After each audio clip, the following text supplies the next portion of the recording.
A história de assombração que eu vou te contar hoje é uma história de assombração que teria acontecido num período próximo ao São João.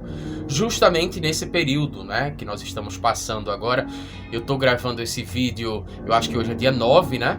9 de junho, estamos nos aproximando do São João. Eu não sei quando é que você está vendo esse vídeo, mas se você observar a data aí, você vai ver que a gente gravou esse vídeo próximo do São João. Aqui no Nordeste, por exemplo, é um período de muita festividade. Nós recebemos diversos turistas, né?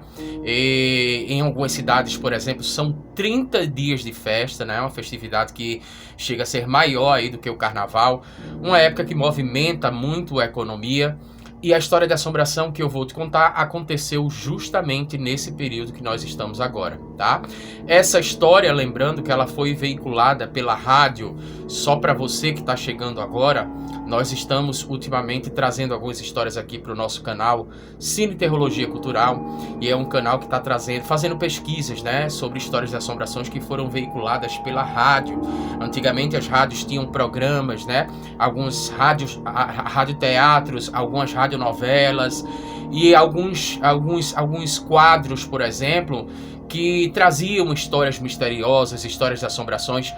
Essa história, por exemplo, foi veiculada na década de 1990 pela Rádio Globo, se não me engano, pela Rádio Globo de São Paulo, e foi uma história de assombração que foi veiculada pelo programa Você Acredita, né? Tinha um programa chamado Você Acredita, inclusive aqui no canal a gente tem uma playlist chamada Você Acredita e tem outra playlist chamada Incrível, Fantástico e Extraordinário, que era outro programa de assombração que era da década de 1940, 1950.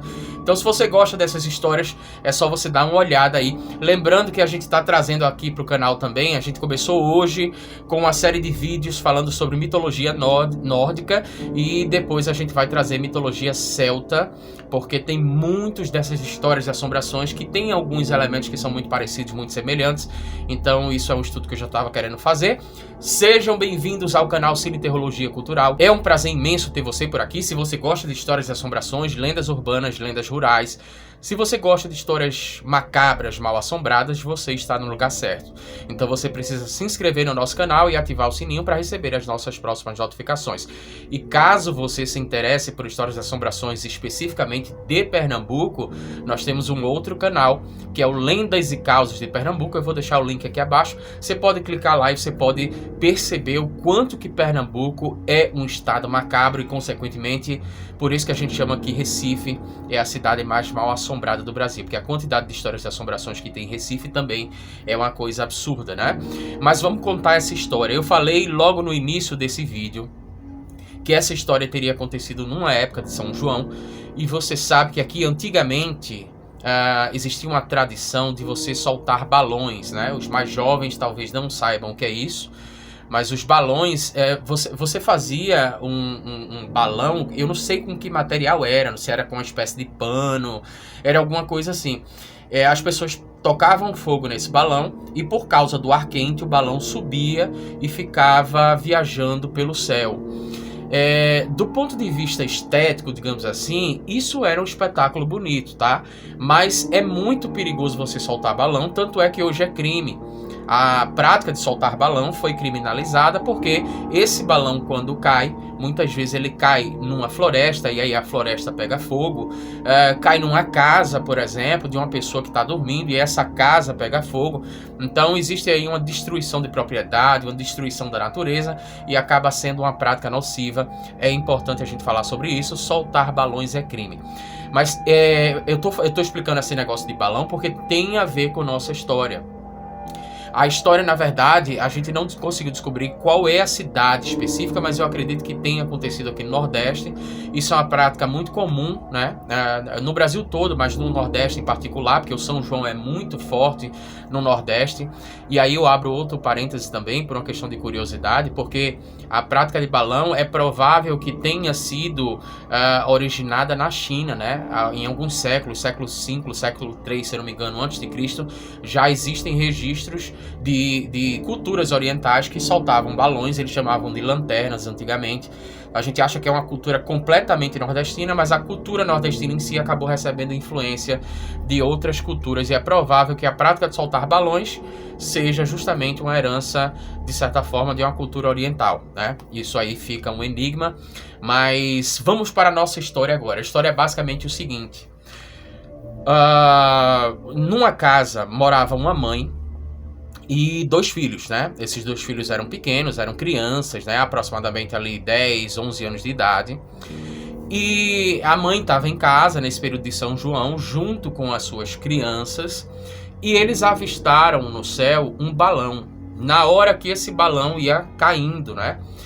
Então eles perguntaram para a mãe se eles, isso estava de noite, é importante você saber disso, estava de noite, e eles perguntaram para a mãe se eles podiam seguir o balão, porque as pessoas gostam muito disso, é mais ou menos como pipa, né, ou papagaio, dependendo da cidade onde você esteja, pipa ou papagaio, você chama pipa ou papagaio, né? Tem criança que gosta de seguir para ver onde ela vai cair, inclusive até para capturar.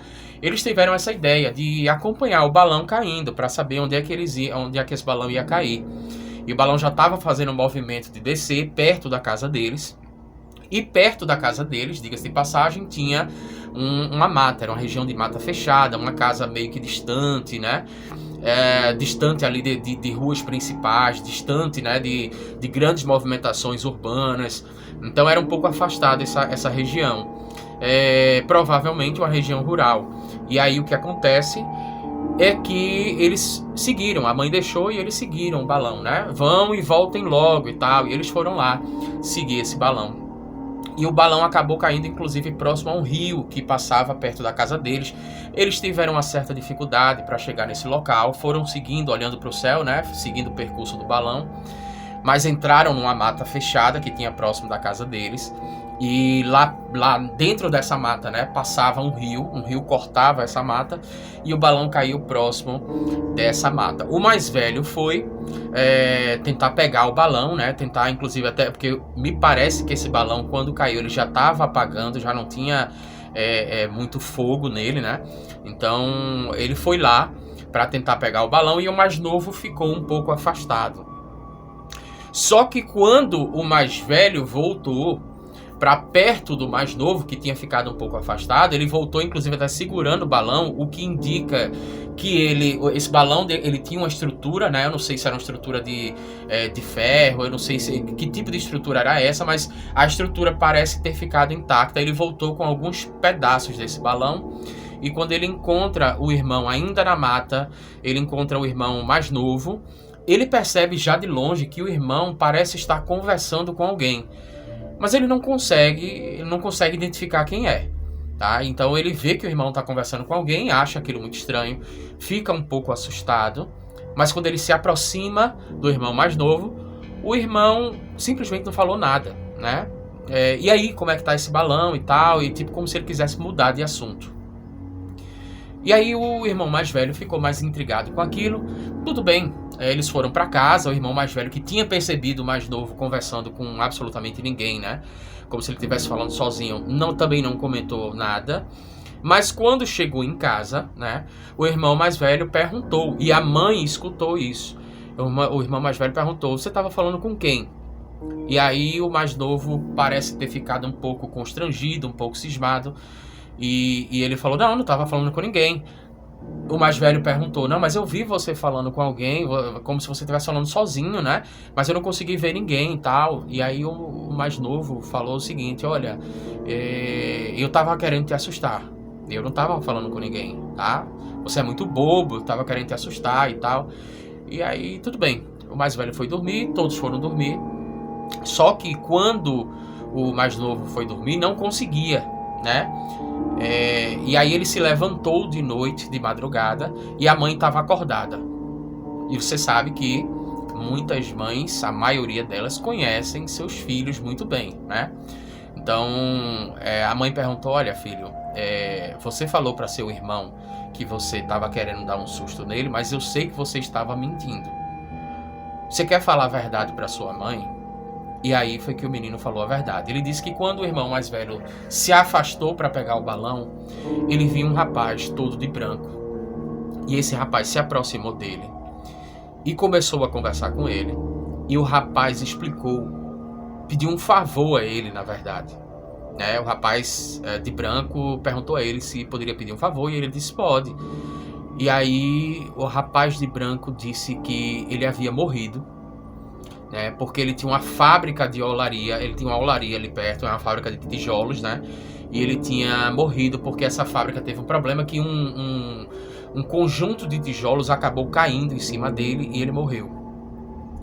E ele pediu para que o menino tentasse encontrar a sua família, no caso a família do rapaz que tinha morrido, para que eles rezassem 7 missas, para que eles fizessem 7 missas naquele local. Eles realizassem 7 rituais católicos, naquele local onde teria sido o local da morte dele, porque ele estava aprisionado ali já há muitos anos. E ele contando isso para a mãe, e a mãe disse que realmente quando ela era criança, ela lembrava de que tinha uma fábrica ali perto, uma olaria, e que aquela olaria tinha sido abandonada e as pessoas não entenderam muito bem, mas era uma olaria que trazia muitos benefícios para a região, porque várias pessoas trabalhavam lá e tal, e a região acabou ficando muito deserta depois que essa olaria fechou. As pessoas só ouviram falar que tinha acontecido um acidente, mas agora que ela estava entendendo exatamente o que é que tinha acontecido lá.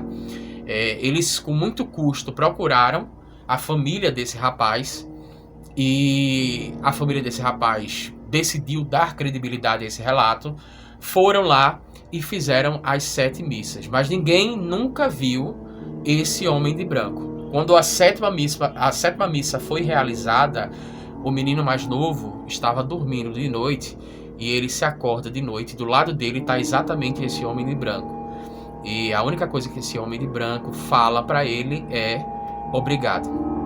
E depois que ele falou obrigado, ele desapareceu. Então essa história foi veiculada pela rádio, nunca mais esse camarada apareceu. O programa da década de 90 era Você Acredita? E é por isso que eu quero perguntar a você. Você acredita nessa história que as pessoas afirmam que foi baseada em fatos reais? Ou você acha que tudo isso não passa de histórias que o povo conta? Eu gostaria de interagir com tua opinião aqui abaixo.